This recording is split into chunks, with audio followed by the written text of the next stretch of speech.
What's up? What's up? What's up? It is the Iron Apex. I'm not sure if Philippe's going to be able to join today or not. He's got a baby coming on Monday, and so he may or may not join us. We'll see.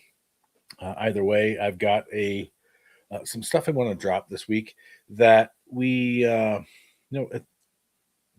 market is changing quickly, and the agents that take advantage of the movement, because where there's movement, it's kind of like defense in basketball or football or anything really.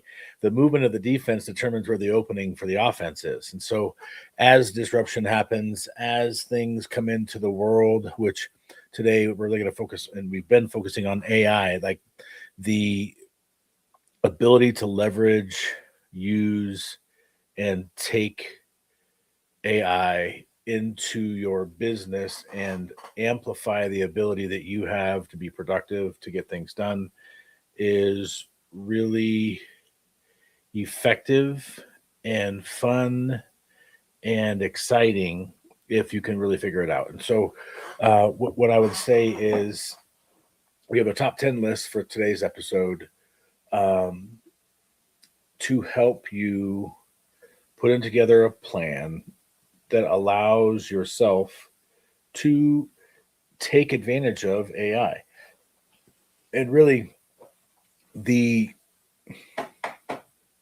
like the the, the message that I would say is AI. What it does is replace the lazy. It replaces the mundane. It replaces the repetitive. But if you're not like every day, I find some new way to leverage and amplify my ability.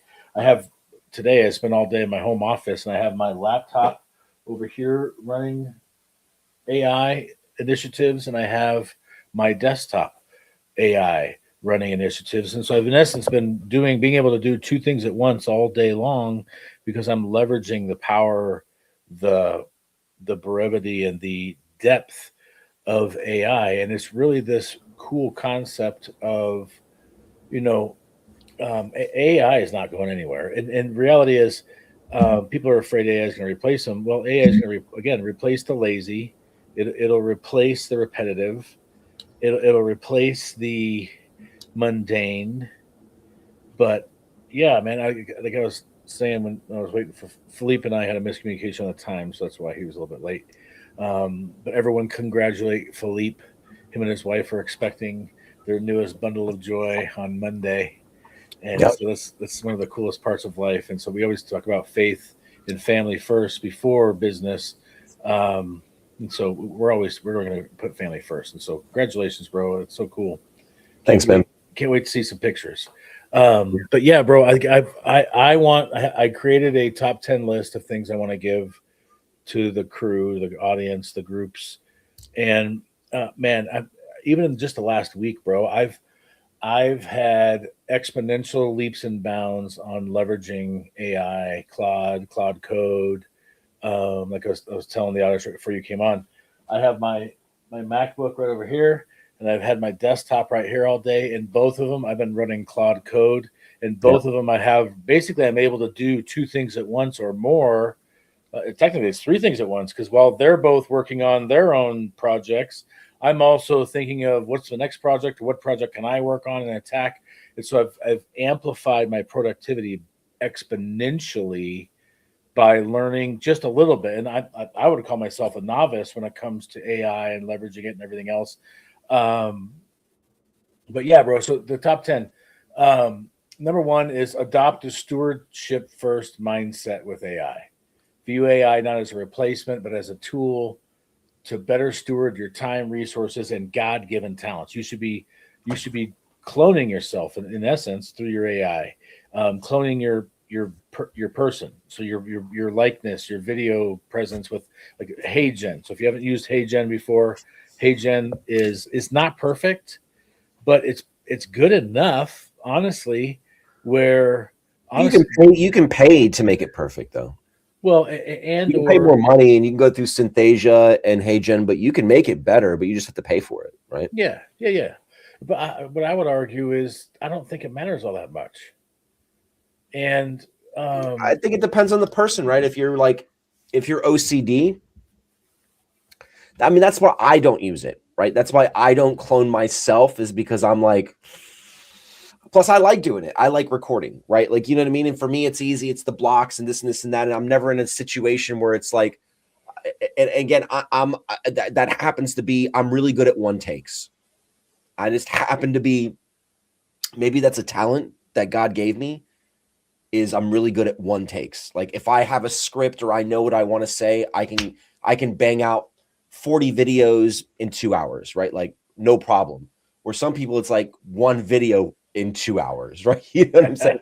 If that's you and it's like one video in 2 hours and you really struggle and you want to get lots and lots of content out, yeah, 100% clone yourself, and done is way better than perfect, right? So like I'm just saying, in that case, yeah, Josh, like for without a doubt. And of Well, course, I'm doing both. talking I to think everybody. doing both, but I was able without much effort. I think I put about 10 minutes into it, but now I have 45 days with at least 4 posts per day of content. It's not all me. So for me, I clone myself, which is cool. But honestly, it like it doesn't quite look like me sometimes. The way it does my fucking hair, I don't like, and other things. And Yeah, so I've created 4 or 5 other avatars yeah, and yeah, yeah. alter egos that I'm now going to start putting out content, but Mhm. through different avatars. And it's the messaging that's the key part of it. And it's the consistency. It's getting your channel, your brand, your etc. out there in a way that you wouldn't do normally. Because again, Philippe is he's he's an animal when it comes to content. I've seen him in person. I've done it with him, and he's a one take Tom. He's a one take Tommy. That's what we're gonna call you from now One on. take Tommy. I One love it. take Tommy. OTT, baby. Okay, and but most people aren't. And the reality is, most people aren't even 5 take Tommies or 10 take Tommies. Right, right. Yeah. They don't do anything at all. And so I would say this is especially for those of you who don't like yourself on video, don't like to do the content, don't want to spend the time, or don't think you have the time, like leveraging AI to create that. Because it's just does it take a little bit of technology savvy to get it all set up? 1,000%. I mean, I spent 45 minutes at least today just trying to get the GIT driver installed onto my damn MacBook. Oh, So you that I talking about could, GitHub? yeah, GIT dude, Hub? it was such a pain in the Dude, ass on the GitHub Mac. is a pain in the ass, okay? A pain in the ass. Are you using Well, N8N or are you using Supabase? What are you using on your back end? honestly, I have no idea. Okay. All right. I am Shouldn't be doing any of it, but yeah. dangerously naive, and what I am is um, I'm a busybody. And Yeah. so, like, but literally, what I've been doing, Philippe, honestly, if I'm brutally honest with everybody, which I like to be, I've been spending time where I have 4 screens. So I have a 48-inch screen over here, I have a 32-inch screen right here, I have a 32-inch screen right here, and I have a 22-inch screen right here. Then I have my MacBook right over here on the chair, and I've been playing Call of Duty while creating content, while doing Facebook ads, while creating recruiting, while You having playing my kids Warzone or come you playing in. you playing Yeah, Warzone or you I playing just play Warzone because I get in and out. It feeds my competitive fire. I love, dude. Um, Warzone's the best, man. yeah, Resurgence, just jump into some quick yeah, resurgence, yeah. slap a little bit, jump out. You I know, locked that. How'd you bust in? More time. You need more time? All right, buddy. Let me give you more time. that's what it's all about, right there. Your kid busting into your office and you not losing your I shit. locked the door, so It's all he right, cracked the man. Yeah. lock. Good for him.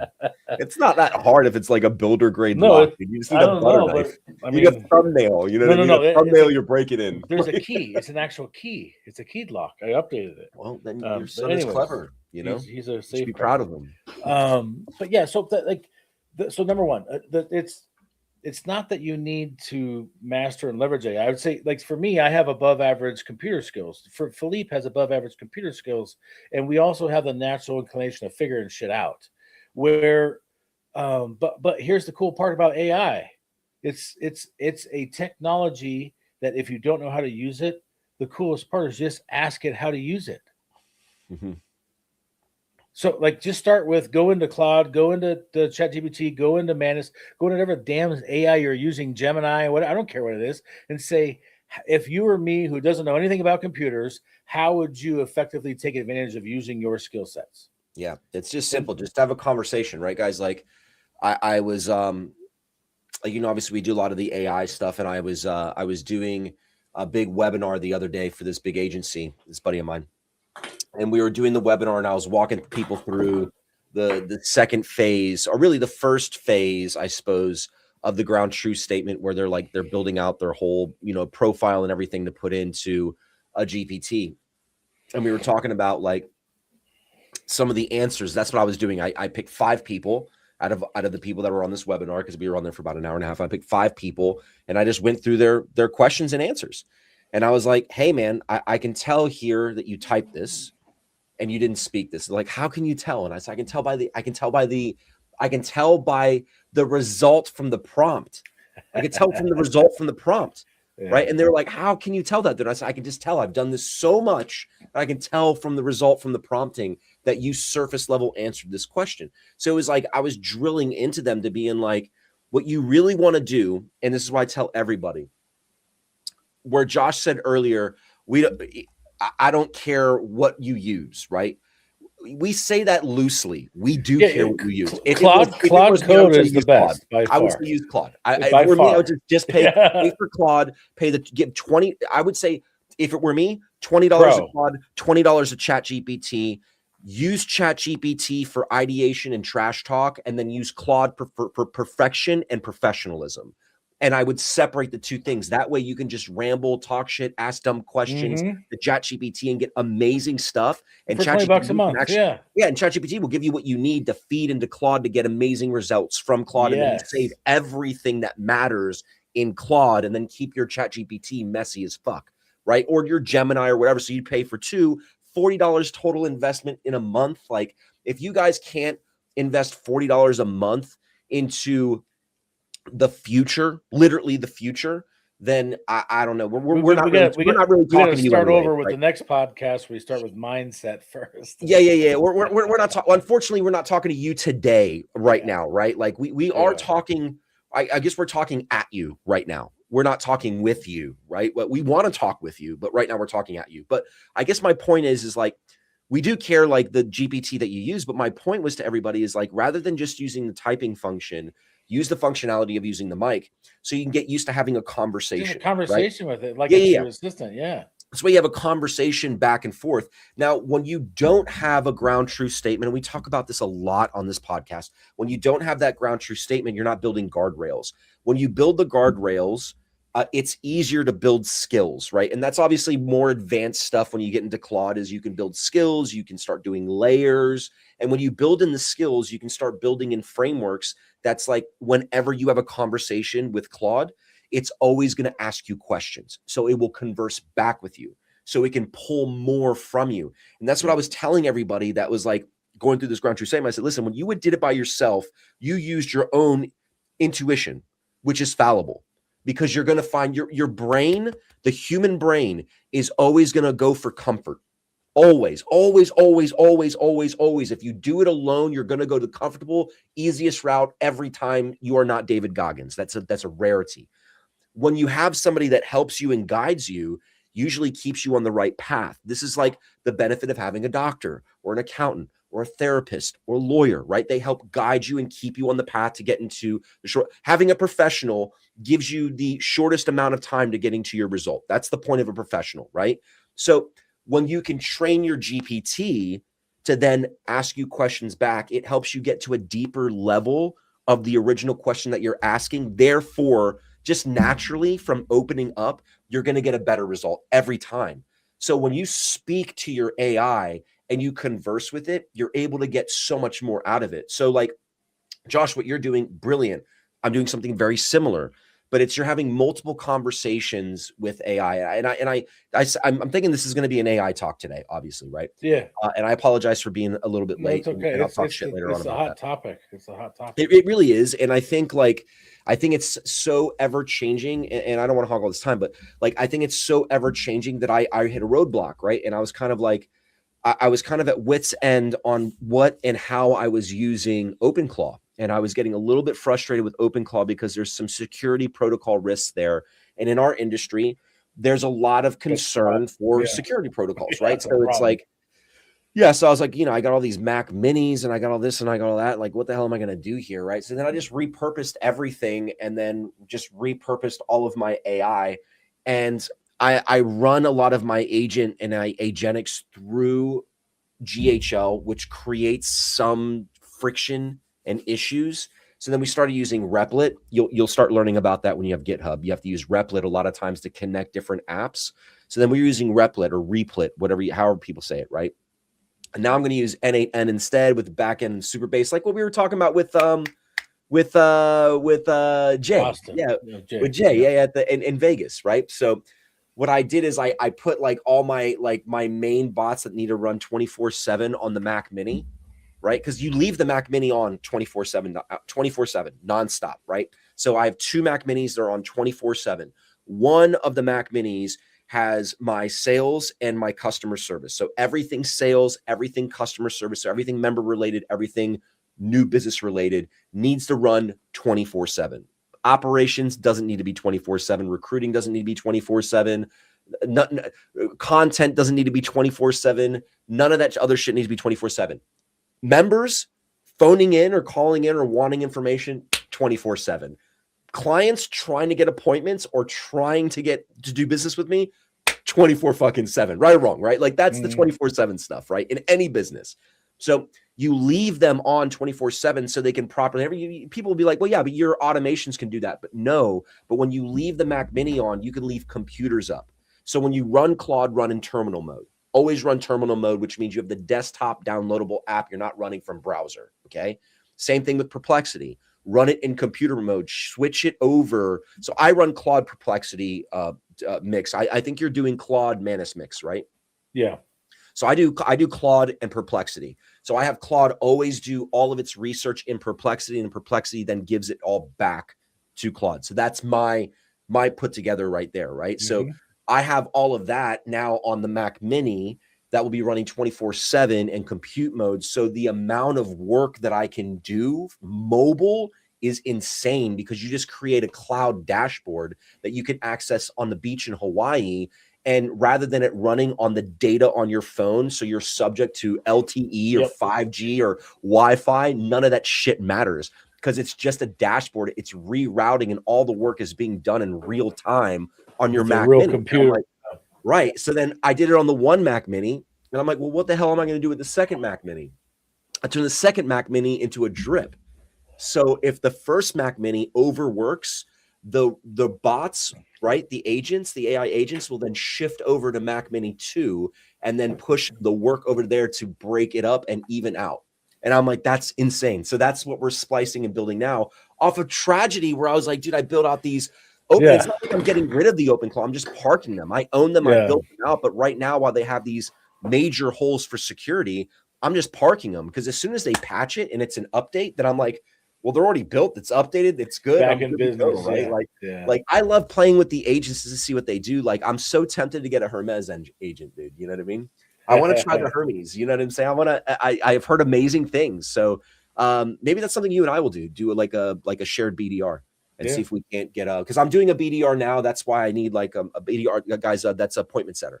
So having an appointment setter, because like obviously in Medicare or in health insurance, you don't need a physical person to do appointment setting for you, right? Like, or you don't need to do your own appointment setting.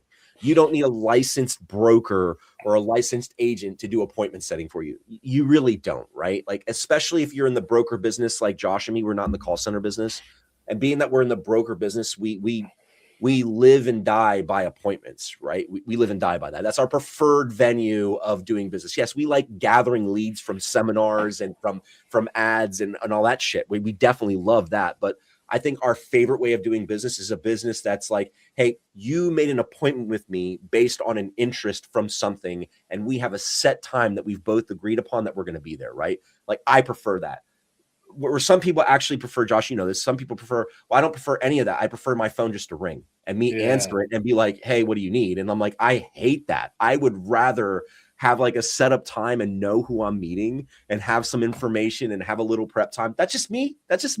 Right? Well, like, you know what I'm saying? I like, because we have the systems that allows us to do that. That's the way we hunt. right? Because that's the way we prefer to hunt, right? We have the technology, we have the resources, and we have the means to do it. Not everybody does, right? And that's what we're trying to teach here. That's what we're trying to have people actually leverage, learn, and we teach here. Because this conversation, I think maybe 8 years ago would be completely different.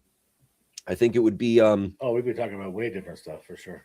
Yeah, we would, and it would be a lot slower process. There would be a lot less heat to like be patient, let it grow. Yeah.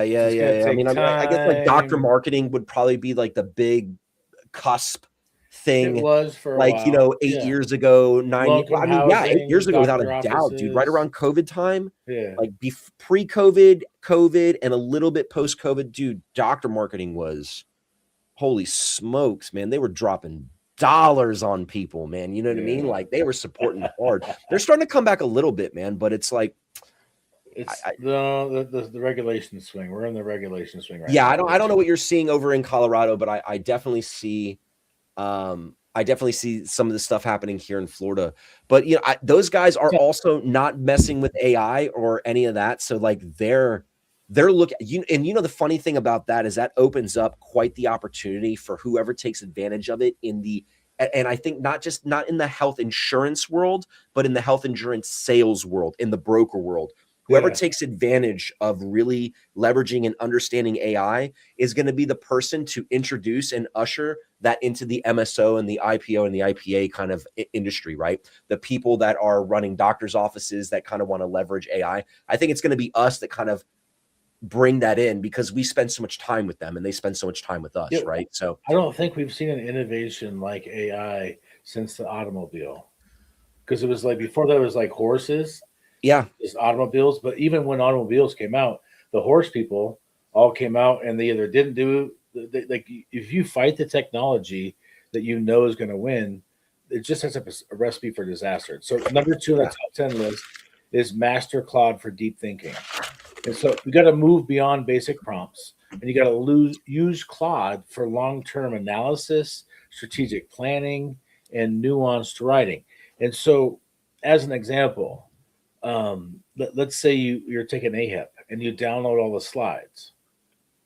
You could download all the slides. You could then put those slides into Claude and have Claude create a training program for yourself so that when you're onboarding a new agent, you have a secondary level of compliance and training. And that's just one example of leveraging Claude for deep thinking, whatever you're dealing with.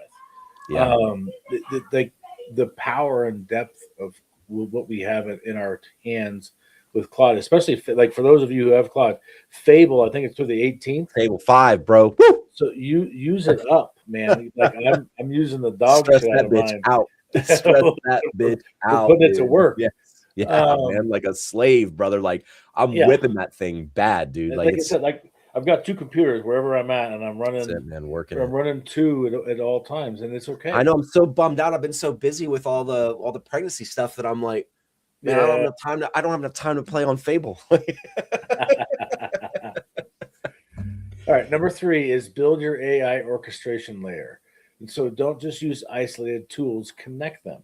And so with Claude as an example, you can connect it to HeyGen, you can connect it to your Canva, you can connect it to your Outlook, you can connect it to your calendar, your PowerPoint, your CRM. Most things have a connection. Everything. And when you connect those things, you now have an ability to run multiple tasks and missions all at once, because there's nothing that stops you. Like Philippe and I say, use the desktop version. There's nothing that says you can't use the desktop version on 2 computers while also using the web version on 2 computers at the same time. Yeah, you can use as many as you want. You could have 4 or 5 or 6 or 7 initiatives going on all at once. And like I don't think they'll understand. Maybe not on the pro account you can't, but on the max account, yes. Yeah, we can on our max accounts, but not on a regular pro account. You're gonna run out of tokens real fast. And now I have 2, Philippe. I have my own and then you have one for personal account, and then I have the team account now with 4 seats, 2 premium, 2 standard. And so like the ability for you, especially if like you're scaling an agency, like think of the power of you giving, because we just hired a Go High Level expert who's in the Philippines, who's our virtual assistant, who's now going to be on top of the company. So like that's how deep I am in this. I already hired a company to manage their CRM. Shout out to Tim James. He made a comment about Hearthstone earlier. And then on top of that, he helped us hire a virtual assistant whose now only job is to go through and create initiatives for us. And I can't tell you how empowering it's been, bro. Where my agency up until the beginning of this year required me to run. Yeah. And now with the hiring of Zach, the hiring of Jay for our recruiting side, and for those of you trying to build an agency out there, if you have never hired a recruiter before, a good one, oh my gosh, like forget AI, forget everything else. Having a hard target, like go-getter headhunter for a recruiter, just wait, Philippe. He's already, I think It's the guy up in a Tarpon, right? He's been your backyard. Yeah, apparently I know him. We've been He's in shooting. your backyard. You guys have known each other. You've shot together, but he's not far from you. But long story short, he's working cold lists. He's working warm lists. He's working leads. He's working all this stuff. But I think he's already got 20 or 30 agents in the kitty in the last 2 weeks. And so when you leverage humans plus AI and you put together the right team and the right chemistry and the right everything else, just know you're gonna make mistakes along the way. But the cool part is you can build an like literally when it says orchestration layer, that's where you're the conductor now. Yeah. And when you're the conductor, like for me, as an example, Zach Munger, I don't have to think one time, Philippe, whether he's working or not. Yeah. I know that from 8 a.m. to 5 p.m. at least, if not bigger hours than that, he is making phone calls. He is working with people. He's helping with retention on agents. He's doing what he's supposed to do. Same thing with Jay. I don't worry about him when it comes to recruiting. He's just doing his thing. My wife, obviously, she does everything she's supposed to do. And so our agency is growing quickly with internal staff because of the leverage that we're able to put from other places and put money and momentum into things. And so that's the whole orchestra part of it. Because frankly, the violin's cool, but compared to an orchestra, it kind of sucks. Yeah, got it. Right. So if you just have one instrument versus having all the instruments, and the key is, there's a key role for the violin, but there's also a key role for the bass. There's also a key role for the each member of the orchestra, and that's the idea here: is leverage AI, leverage your staff, leverage your team, leverage your warm market, leverage all those things all at once so you can create an orchestration. But AI, if you're again, that's one of the biggest things I can tell you is helping keep yourself organized so that you're not historically for someone like me, and I know for you, Philippe, we both have ADHD, For sure. whether it's diagnosed or not. And so having like for you right now, you have a Kim and you have AI. And I have Clark. For me, and you have a Clark.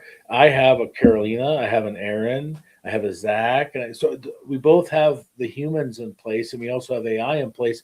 And it's that orchestra that allows you to put your stuff where it's supposed to be. Yeah, and then 100%. Man. Yeah, and, so and the connectors are strong, right? Like people should that's a great way to layer your AI to make sure like all your tools are connected to whatever your LLM model is, right? Whatever. And Claude, again, Claude is the best in my Claude's opinion. I think it won. I think it beat the shit out of ChatGPT for right now, right?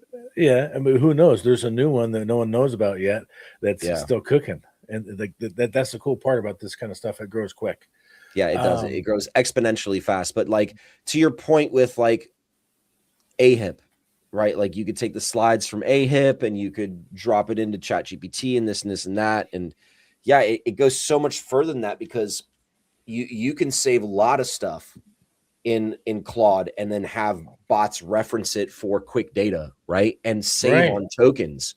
Because like if every time someone asked a question, you had to go to raw form chat and look for the answer, you got to remember AI is going to look at everything to get your answer.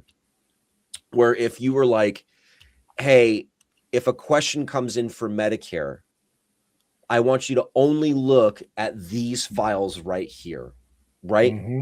And if I was to be like, okay, if a question came in for Medicare, what would be the source that I would use to answer that question? Like, what would be the sources? Well, one would be Medicare.gov, right? Like, I would like to see the current laws and legislation and yada, yada, yada on Medicare, which is all on Medicare.gov. every single legality, every rule, every discretion, every discrepancy, every description, everything that exists on Medicare exists on Medicare.gov. All of it. It's all right there, right? Yep. I would put in the last 2 years of legislation, Big Beautiful Bill, Inflation Reduction Act. I would get those 2 documents. Yeah, bro. And then I would probably scrub my book of business, and I would see where all of my clients are, and they would probably be 5 or 6 companies, majority 5 or 6 companies. And then I would put those websites in, and I would keep it very narrow like that. And then it would just be built to where it's like, hey, and what I mean by like Medicare question is you have somebody that texts a number. Hey, Philippe, I have a question on my program, right? And they text this number. That number comes in. Well, because it comes in your system recognizes it, looks up the person, they know what they have, so they flag it as this is a Medicare recipient. This person's obviously asking a Medicare question and responds appropriately. And that person asks their question, hey, I'm going in for surgery. I'm in Cleveland, Ohio. I'm on HMO. How's this going to work? Like, I'm out of network. I don't know what to do, right? And then it would automatically go to the company, the website, everything, and then answer that question. You don't have to do anything. It'll just automatically do it. Yep. That's what happens when you properly connect like Notebook LM, because that's what you could do in Notebook LM if you wanted, right? You could create, or you could do it, and you can do it in Claude too. You could just create a project and load everything up into a project, right? Or you could do Notebook LM, which is probably the better way. You do Notebook LM, and then Notebook LM is fed into Claude, and then Claude feeds it into your GHL and then does the response like that, right? And that's just boom, boom, boom. You build out the workflow, you connect the triggers, and that's it. And I know I'm saying that, and I'm saying that's it. It really is that easy if you know what you're doing. If you don't know what you're doing, this shit's impossible. If you don't know what you're doing, but if you know what you're doing and you structure it properly, and if you think that, you know, when you get out the gate in AI, you're just going to do what I just told you, you probably won't, right? Like, I would start small. Starting small is put some skin in the game, pay for Claude. Like, I would say that's a start. If you're not even paying for Claude, don't do anything else. Commit, pay for Claude, pay the $20 a month and start speaking to it, right? And get some kind of feedback, start building up, you know, your foundation of what you're doing, because it'll allow you, when you build out the foundation, it'll allow you to kind of research what you're doing and do audits and find gaps. I run audits all the time on projects, on my AI models, on everything. I'm running audits all the time to see where there's gaps and how I can fill those gaps, right? Mm-hmm. And you can do the same thing. So it's like, even if you're like, well, I don't know how to do what Josh is doing. Like, I don't know who to hire and when to hire him. Like, when do I get there and how do I get there? And, you know, this and this and that. And sure, you could make time with Josh. You can make time with me. And we could tell you, like, hey, when you're at this bottleneck, this is when you do this. And when you're at that bottleneck, this is what you do here. This is what you do here. This is what you do here. Or you could put in the work with an AI model and you could build it out for you. And then your buddy that you're talking to on AI knows your goals, knows your vision, knows what you want. And every time that you have a conversation with it, it's going to remind you of what your goals are and what you're really trying to work towards. So the answers that you're getting from it are going to be more directed towards you getting your goals, which one of those goals is to diversify your business, decentralize your business, meaning taking you out of the day-to-day operations and having other people as support staff so that you can keep focused and growing the companies how you scale, right? So like, AI is 100% going to help you do that without a doubt, right? Like, and I think like even most people, you don't even need a real person. You know, I started out with a real person because I started out 4 years ago with a real person. Like, the AI wasn't there 4 years ago. You know what I'm saying? So it's like, if it was today, I probably wouldn't have a Kim, which would be remiss on me because Kim is fantastic, but I probably wouldn't have Kim, you know? And I really like Clark, but I'd be honest, like, Clark is amazing, but Clark builds out automations and he does design for me. And there's going to come a point where I'm like, either I find something else for Clark to do, or you're out of money. AI is going to replace him, right? Like, I'm just saying, I mean, N8N and I have a bot already that builds out workflows. I just need, the only thing is you need someone still to implement the workflows and create all the triggers and all that stuff. Someone still needs to architect it, but to have somebody full-time doing that versus having somebody that you just hire project-based is the dilemma that you run into. But, you know, whatever. I have one that's full-time. I love it, man. But no, I think so that was number 3, right? Yes. What was number 4? Let me pull it up. Number 4. Oh, I got the wrong one up. What the hell? Why didn't it look right? Number 4 is leverage AI for autonomous execution. Move from asking AI for advice, like Google searches, to deploying AI agents that can execute complex, multi step tasks independently without you having to ask it. So you give it the mission rather than the goal. Yeah. You I think give that's kind of them what we were just talking about. the total mission part, right? Number 5 is establish clear guardrails, though. Yeah. So That's because there's a point, and I'll tell you from personal experience. As soon as AI voice came out, I tried to implement that immediately, and I tried to add an AI agent to answer customer service calls, and all it did was piss my clients off. Yep. So you got to be careful. You got to have guardrails to say, okay, what stuff can we automate, which is the menial, mundane, repetitive tasks, Yep. and what stuff can we keep as human? Because again, here's my opinion: the farther we get into this AI stuff, the stronger the currency that relationship is going to become, and our ability. AI is going to replace scouts. Well, good news, Jim.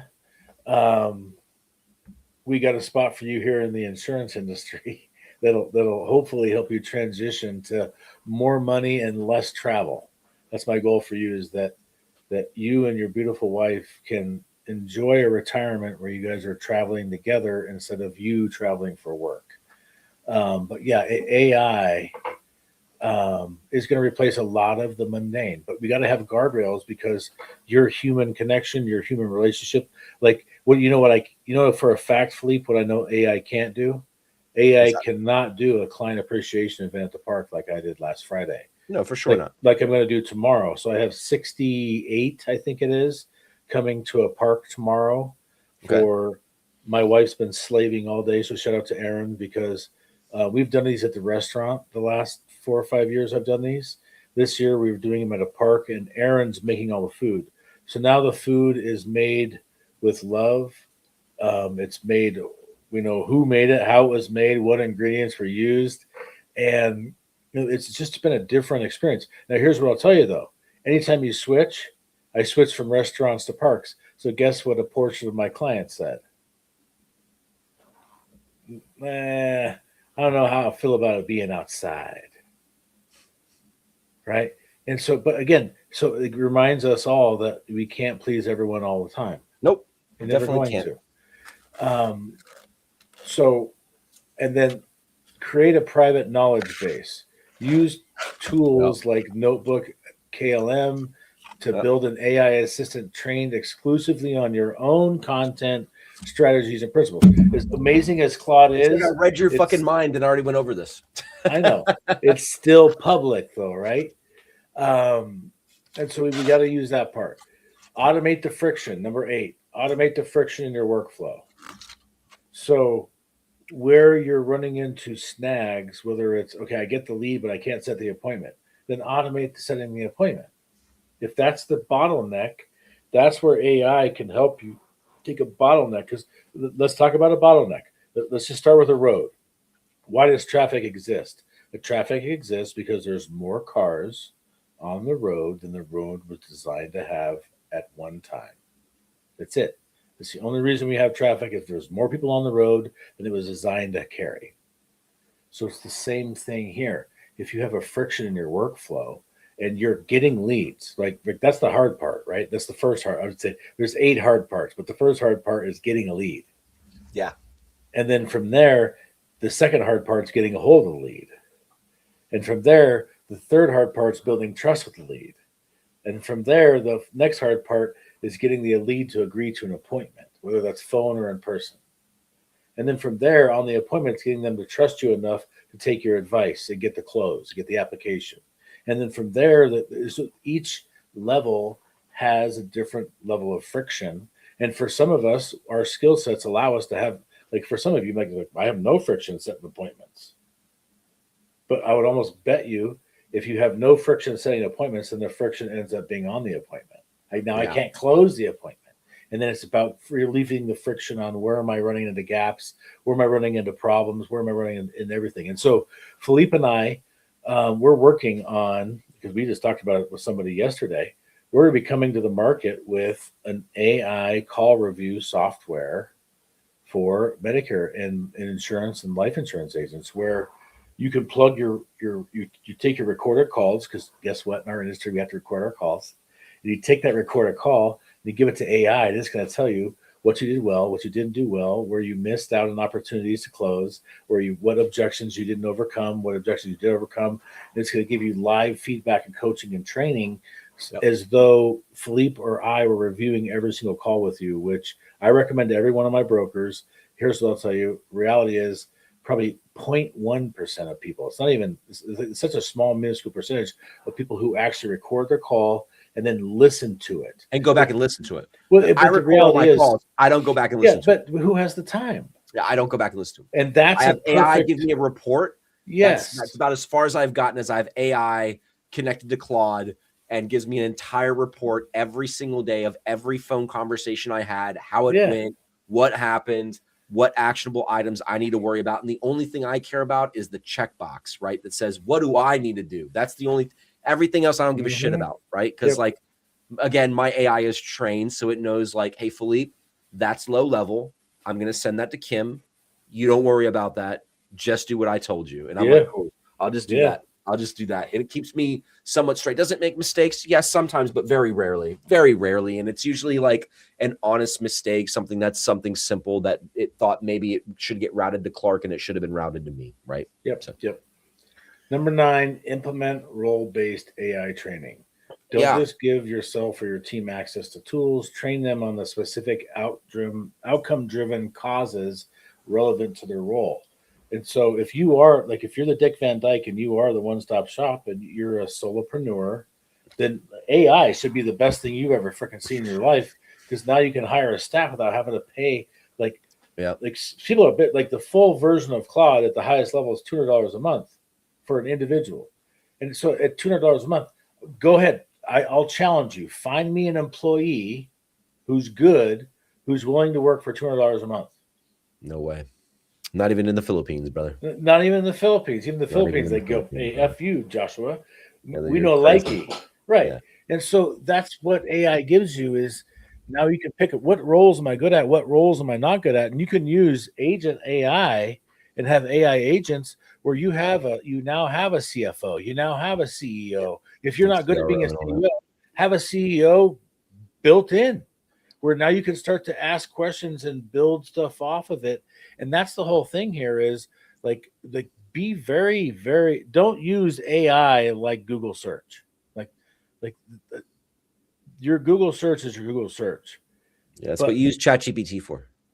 That's the ChatGPT side. That's what you use the secondary LLM model for, is the garbage, the bullshit, the ideation, How do I steam a lobster? I'm a firm believer that you should talk shit to AI. I'm a firm believer that you should be asking all your questions to some kind of AI model and just go whatever. Don't put that in what you do for professional stuff, though, because you're jamming up the memory and you're just putting in you're putting in distortion into your machine, right? Like you're mixing gas. Right. You know what I'm saying? Like you're supposed to be running on high octane gas and you're mixing in lawnmower fuel. Like you don't do that, man. Like, you know what I mean? Like, use the different machine. Use a tractor for tractoring, use the sports car for sports car stuff, right? Like, so. All right. And then number 10, which is what we're going to finish with, which is the implementation, which is embrace the 1% experimentation rule. Dedicate a small portion of your week specifically to testing new AI tools and workflows. Be the leader who experiments, not the one who falls behind. And so don't get caught up on just learning Claude. Also, like, you should be leveraging other things, other HeyGen, Hearthstone. Tim James dropped that in when we were talking about the tools. I've never even heard of Hearthstone, so now I got a whole new rabbit hole to go down tonight myself. But these are the kind of tools and resources and things like you should be practicing and tinkering and leveling up when it comes to AI, because the key part of AI is it should be making your life easier and faster, not lazier. And again, I'm going to say that over and over and over again. Those of you out there who are trying to leverage AI to be lazier are going to get their asses kicked. And you're going to be out of a job from people like Philippe and I who are leveraging AI to work more and harder. Like, I want to do more. I don't want to do less. Hearthstone. I find in Hearthstone is a video game. Hearthstone? Maybe it is. I don't know. If knowing Tim James, it could be. Jarvis AI, Hearthstone AI, your ultimate gaming companion. It watches your screen and talks to you live. Is what I see. Maybe I'm misspelling it. I see it on GitHub. AI on GitHub. This is an AI for the card game Hearthstone. Hearth, right? Yeah, that's what I saw. Hearth.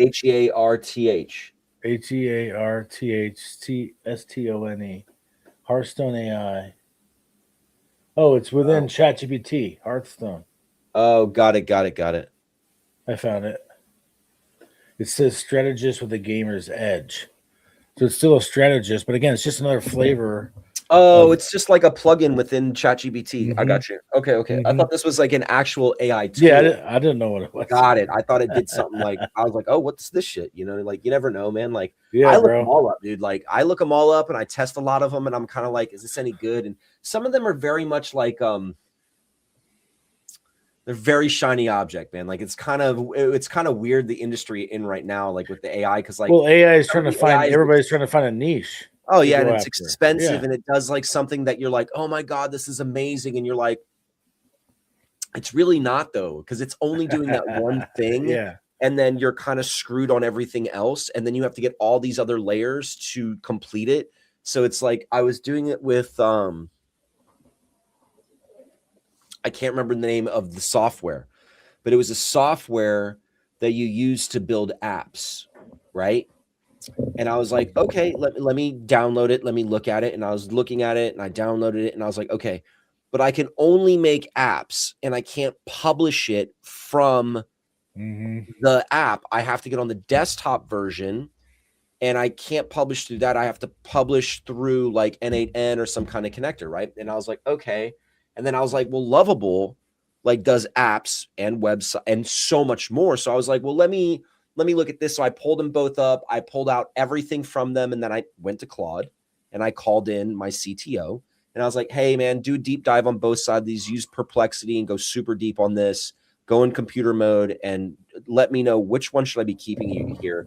And it just went with Lovable, right? So it's like, there's so much AI out there that you have to be really careful, right? So obviously guys, we do this I mean, I actually go on the road and travel all around the country and talk about this stuff, right? So it's like I did a training package with a large FMO, and I'm not going to drop names and stuff, but I did a sales package with a large FMO, and I'm training a big portion of his agency or agencies on implementation of AI, doing something called a ground truth statement, which is like the base foundational level that, in my opinion, to use AI like a fucking master. To get into that 8% of people that are actually using AI, you having a ground truth statement is very powerful. And people like Josh that and other people that didn't originally start out with ground truth statements, they inadvertently built them just painfully. They just inadvertently built it painfully. And by painfully, I mean dealing with hallucinations from AI and having it completely reroute you somewhere and forgetting the last 2 hours of shit that you did with it and being like, I don't remember because we fucked around too much and I created way too many pages of code and now I can't go that far back. So now you have to go all the way back and copy and paste and redo. And then when you redo it, it's never the original. And you're like, why won't you give me the original answer? And then 3 hours into it, you're like, God dang it, man. If you just would have done that from the beginning, we wouldn't have a problem. And then you have to stop the conversation and restart a new conversation. That's the painful way of doing it. Or you answer 72 questions, right? So I have this big group of people, about 160 people, and they're doing this, like these 72 questions, and they're doing the whole questionnaire because it helps pigeon them into what they need to do. But it also helps them realize what their gaps are. And when you know what your gaps are, you can then plug in the AI agents to fill those gaps. You can plug in sales directors. You can plug in, content directors. I don't know what to do for content. Then hire somebody that does. Well, I don't have the money to do that. Well, you got $20, right? Create the role, create it. Let AI take it. Done is better than perfect. You can't afford anything. $20 is better than nothing. And $20 in a person, you're never going to find anybody. But on AI, you're going to get somebody that's just as good as a professional. That you're not going to listen. You're never going to get, when you build an AI agent, it's never going to be comparable to the top 1% of any industry. No way, right? Like the top 1% in our industry will never be you're not going to replicate my energy with AI. No fucking way, right? It's not going to happen. Josh has seen me on stage. Josh has seen me improvise in front of hundreds of people. You cannot replicate that with AI. That is a God-given talent that I have that I'm able to do on the drop of a dime at any time, anywhere I'm at. So I'd be like, hey, man, I got 500 people. I need you to deliver a message that's like 10 minutes long, and I need you to talk about X, Y, and Z, and I need you to go in 10 minutes. And I'd be like, let's roll. Ready. Let's go in 2 minutes. I'll improv this thing. Let's go. I'm good. This is why I love, like in BNI, I do it all the time, Josh, when people don't show up and they're like, who wants to take his position? Because they don't it doesn't take up your speaking. But brother, I talk more than anybody else at BNI because I'm like, second shot. Yeah. I'm like, I'll take it. The other day I did it at BNI and I didn't even talk about insurance. I went up and talked to people about how to set proper goals. Like I would tell everybody how to set proper goals so they actually mean something. You hit them, and when you hit them, you feel fulfilled, right? Like, you know what I'm saying? So, and a lot of that comes into what I'm talking about here is with that ground truth statement. So I was like, I'm training all these people and they travel around, guys, to let people know, like, hey, this industry can be greatly impacted. Your business can be greatly impacted if you use this stuff properly, right? If you don't use it properly, you're just going to waste time. You're going to go down the rabbit hole. You're going to waste time. You're going to be like, I'm going to do it alone, right? No, pay for the product. Take a class. If you don't take our class, take someone else's class. Watch some YouTube. Do some research. If you wanted to learn Spanish, you wouldn't just pick it up, right? You'd have to learn or have somebody do it for you. You can't really do that with a language, but AI is like a language.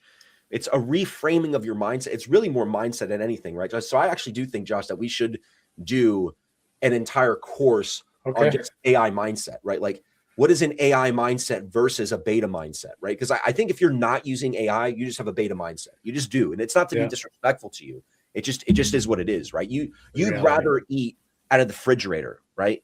Where me and this guy right here, we'd rather just wander off in the woods naked and fucking go find some stuff, right? Like, you know what I mean? Like that's what we're doing, right? So I think it's like alpha versus beta mindset. And I know that sounds disrespectful, and that's not where I'm trying to come from at all, but I'm just trying to do a separation of like where your mindset might be. Because if you're not comfortable with AI, there's a reason why. There's something going on there, and it may not even be your fault. Maybe just like, usually it's misunderstanding or misunderstandings usually are the reasons why we don't do something, or we have the fear that builds from that, something we don't understand, right? So I think sometimes just removing that block for people, and that's why I did that ground truth statement, was to remove a lot of the blocks for people so they could properly use AI. But no, it was cool, man, to go through the whole exercise with people and them not using it right and just being like, and I knew where everybody was going to falter. Josh, you're going to love this, man, is I knew that everybody was going to falter at Avatar.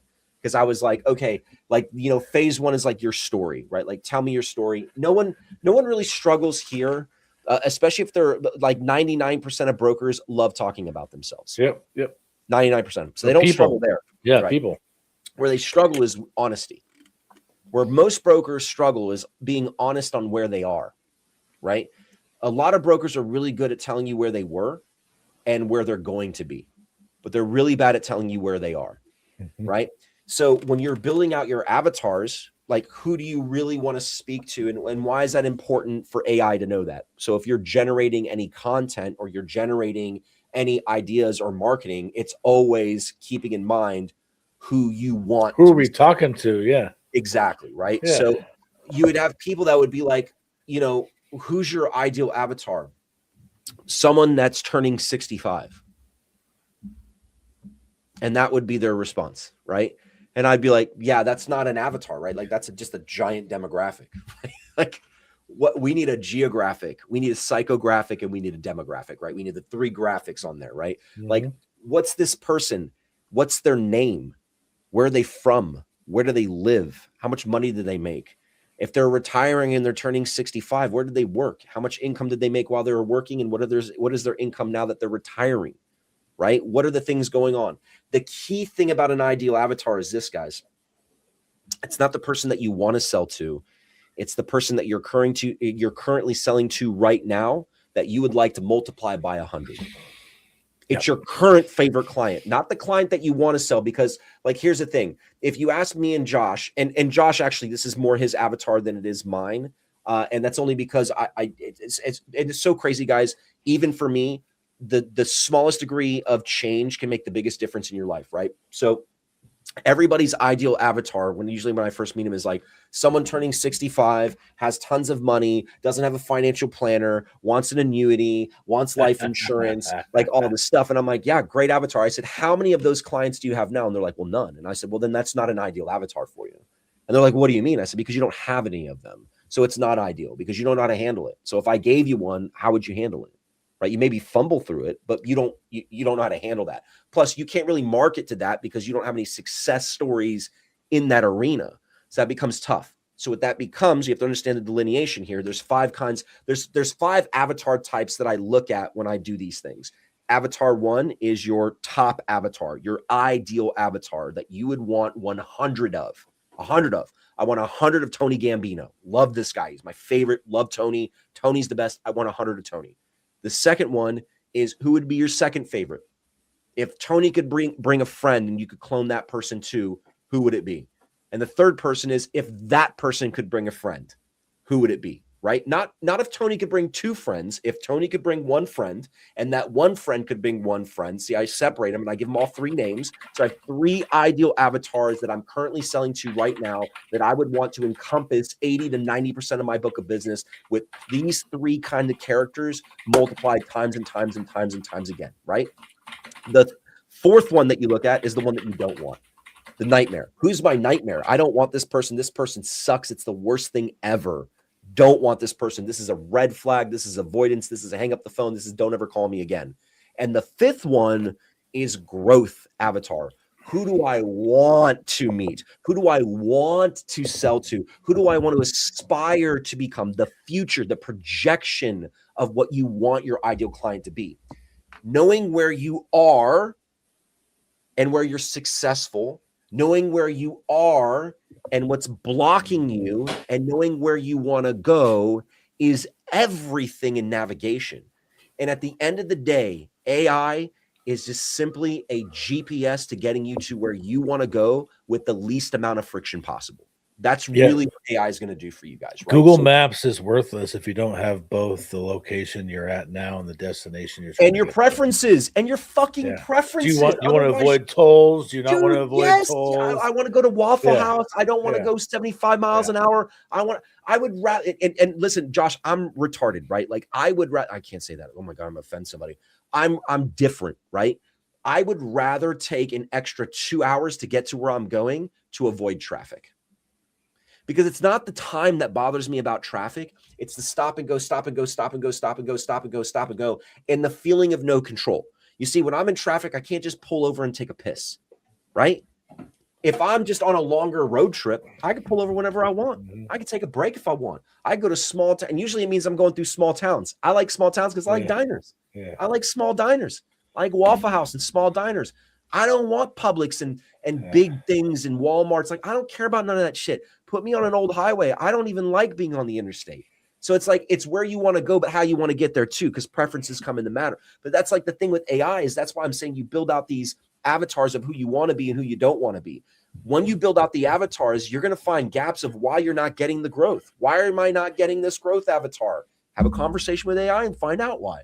Maybe it's your marketing. Maybe it's where you're hanging out.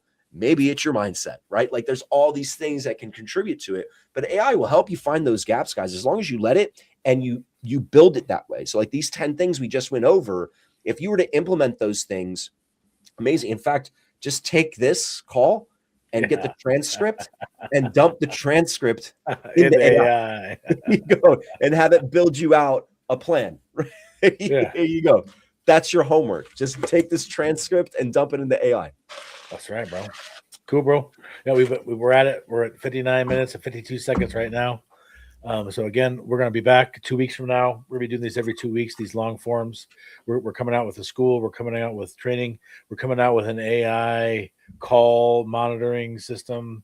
We're going to be coming out with all kinds of different stuff to help people out there level up to levels where we're ideally, I want to help someone get farther than I am. Like, I'm getting old and I'm getting tired, and it's different when you're young and hungry and all that. So again, thanks for tuning in. We're going to keep dropping the heat. We'll see you 2 weeks from now. Philippe and I will get it nailed down, whether it's 6:30 Eastern or 6 p.m. Eastern. I had it at 6 o'clock on my schedule. Dude. Yeah. I'm sorry, brother. On the calendar, it's 6 o'clock. Yeah, no, it is. It is. But like is it? Okay, so I thought I was fucking crazy. On the calendar, no. Invite for myself no. or something. Like, no. On the calendar, it's been that way. But like 3 or 4 weeks in a row, we did it at 30 after. Yeah. And so we're going to figure it out one way or the other. You know, my wife is 9 months pregnant. We're having a baby on Monday, guys. That's on me, man. Like I've been 2 all weeks over from now, it might just be me, and Philippe might be taken care of his family. So, well, no, I'll have a little baby. We'll have a little guest. That's right. We'll have our first guest. That's right. Let's go. Awesome. Thank you so much for your time and for joining us. And we'll see you guys in a couple weeks. Bye, guys.